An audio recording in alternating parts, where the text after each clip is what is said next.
सब देखने और सुनने वालों की खिदमत में मोहब्बत भरा सलाम। चलेंगे जर्मनी। इरफान अहमद खान साहब हमारे साथ है। खान साहब, जर्मनी इलेक्शन में हमारे पाकिस्तानी भी हिस्सा ले रहे हैं। क्या देखते हैं कि कुछ ना कुछ कामयाबी होगी? कोई ऐसी खबरें आएंगी हमारे पास? देखें, जो सूबे ऐसे हैं जिनके जो शहर भी हैं और सूबा भी हैं, जी। जैसे हैम्बर्ग है, जी। वहाँ का इंतखाबी हल्का जो है वो छोटा होता है। ऐसे जगहों के ऊपर तो इम्कान है।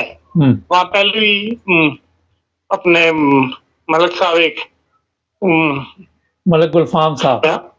हाँ, मलक गुलफाम साहब, वो पहले भी वहाँ मेंबर मुंतखब हो चुके हैं।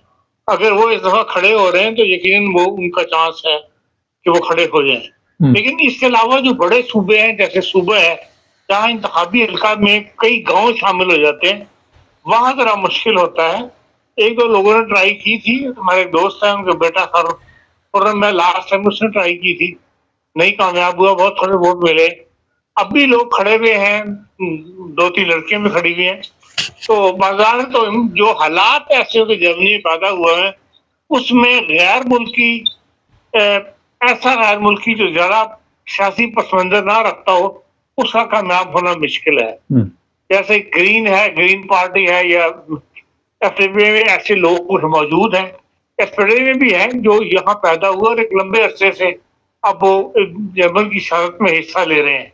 तो उनमें से तो इम्कान हो सकता है, लेकिन पाकिस्तानी जिन्होंने अब तक जर्मन के सियासी माहौल में हिस्सा नहीं लिया, सियासत में हिस्सा नहीं लिया, बल्कि अब एन इलेक्शन के मौके के ऊपर आकर वो खड़े हो रहे हैं, उनके इम्कान में बड़े बखूश देखता हूँ कि वहां को मुंतखब हो सके। ऐसे हालात में जबकि जर्मनी के अंदर हर तरफ जो है वो एएफडी का डंका बज रहा है, या एएफडी जो है वो ज्यादा कामयाबी के साथ अपनी इंतखाबी मुहिम चला रही है।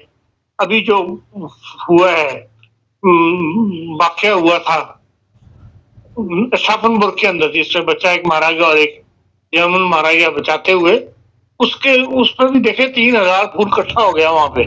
लोगों ने बड़ा एक यूनिटी का इजहार किया है, उनसे हमदर्दी का इजहार किया है। और वहां पे जो फंक्शन हुआ है सरकारी, उसमें जो तकरीरें हुई हैं सियासतदानों की, उनसे भी पता लगता है कि भाई गैर मुल्की के लिए जगह जो है वो तंग की जा रही है।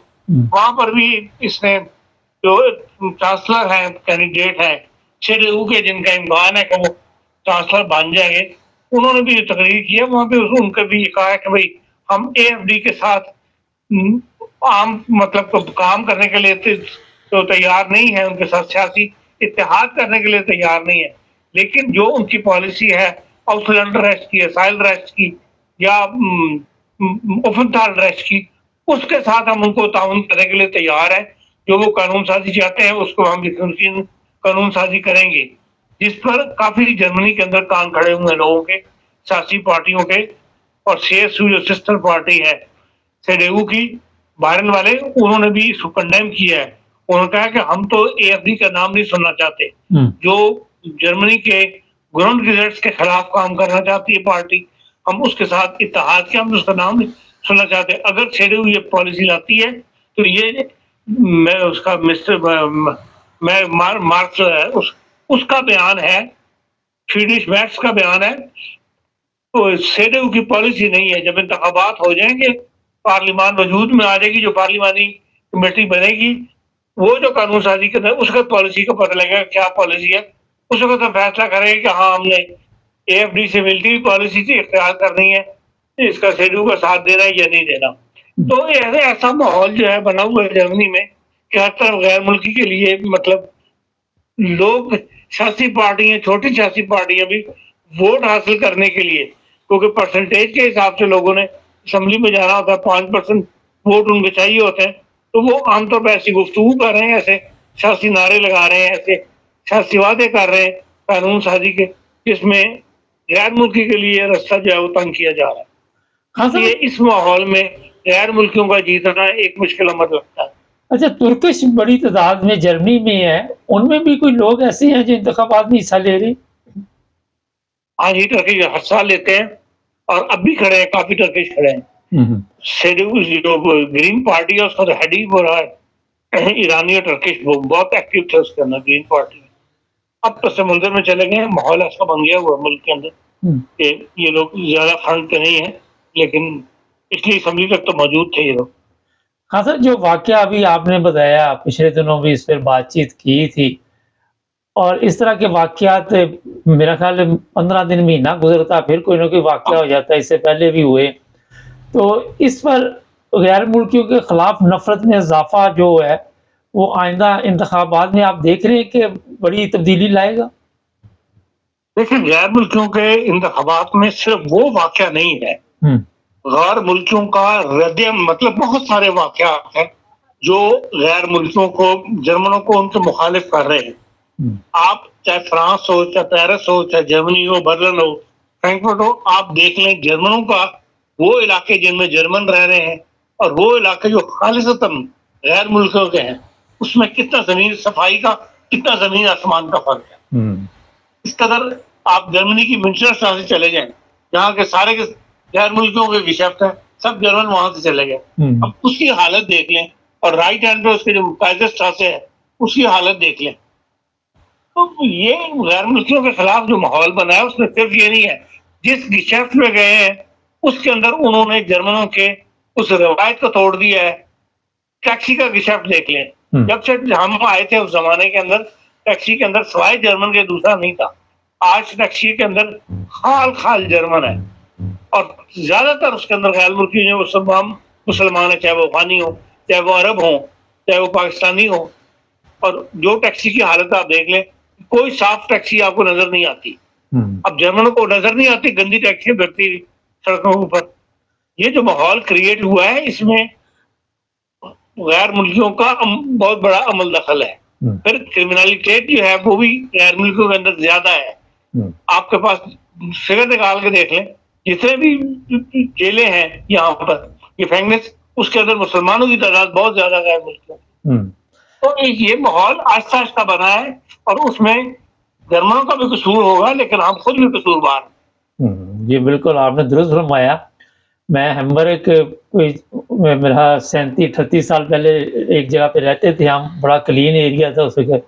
फिर गैर मुल्की आ गए, ऊपर से ही डस्टबिन के शॉपर वहाँ पर ऊपर से फेंक देते थे, तो वहाँ का अजीबो-गरीब हालात कर दिए इन्होंने। खासा में हम लोग सीखते क्यों नहीं इनकी तरफ देख के, ये एक बड़ा अहम सवाल है। तालीम की कमी है। तालीम नहीं है। अच्छा, तो शुरू से तालीम की तरफ तवज्जो नहीं दी गई, इसीलिए ये तमाम चीजें जो है इंसान के अंदर देख के सीखने की ख्वाहिश भी के लिए भी तालीम का होना जरूरी है। हाँ जी, और हम किताबों में यही पढ़ते रहे कि सफाई निसफ ईमान है। अच्छा खासा, थोड़े से इंटरनेशनल हालात जो दुनिया की है, अमेरिका ने इमदाद बंद कर दी है, पाकिस्तान में मुतासर होगा? तमाम ममालिक इनको इमदाद मिलती थी, मुतासर हो गए। पाकिस्तान को कोई ऐसी बड़ी इमदाद अमेरिका से मिल नहीं रही। उसामा बिन लादेन के पकड़ जाने के बाद जो पाबंदियां लगी थी, उसमें से सिर्फ फौज में जो बास पाबंदियां उठाई गई हैं, उसकी असले की तफसील की, और फौजों को ऐसी बड़ी इमदाद अब अमेरिका से नहीं मिलती। आज जो F-18 वगैरह है, उनके जो स्पेयर पार्ट्स वगैरह है, वो उसके लिए कुछ पाबंदियां नरम की थी, और वो भी ये था, अलाउ किया था कि आप टर्की वगैरह से ले सकते हैं स्पेयर पार्ट्स वगैरह। तो इसलिए अमेरिका ने पाकिस्तान पर तो कोई ऐसा असर बज़ाहिर नहीं पड़ता, सिवाय इसके कि अमेरिका की एक सियासी हिमायत हमें हासिल हो जाती है, या IMF के अंदर जहां से हमें कर्जे मिलते हैं, वहां से हमें अमेरिका की सपोर्ट चाहिए होती है। इसलिए हमें अमेरिका के दबाव का सामना भी रहता है, और हमें उसका दबाव जो है मानना भी पड़ता है। यही वजह है कि हम ईरान से आज तक गैस पाइपलाइन नहीं ले सके। पूरे मुल्क के अंदर 1 घंटे, दिन में 2 घंटे, बाद इलाकों में 3 घंटे गैस आती है, लेकिन हम ईरान से गैस नहीं ले सकते, इसलिए कि भाई अमेरिका का प्रेशर है। तो अगर इमदाद बंद करता है जिन मुल्कों की, उसमें ज्यादा मुतासर होने वाले लोग यहाँ पर इजिप्ट है, जॉर्डन है। अगर इनकी इमदाद भी बंद हो गई, तो ये मुल्क इन्हिसार करते हैं टोटली अमेरिकन इमदाद के ऊपर। पाकिस्तान टोटली अमेरिकन इमदाद पे इन्हिसार नहीं करता, वो कर्जे पे इन्हिसार करता है, और वो कर्जा जो है वो लाजमी अमेरिका की हाँ होने के बाद IMF वगैरह वाले जारी करते हैं। हाँ सर, एक बात अभी आपने कही कि जिस तरह वहाँ पे एक बच्चा जो है उसे कत्ल किया गया, 3000 लोग पहुँच गए, उन्होंने फूल वहाँ पे गुलदस्ते जो हैं वो रखे वहाँ पे।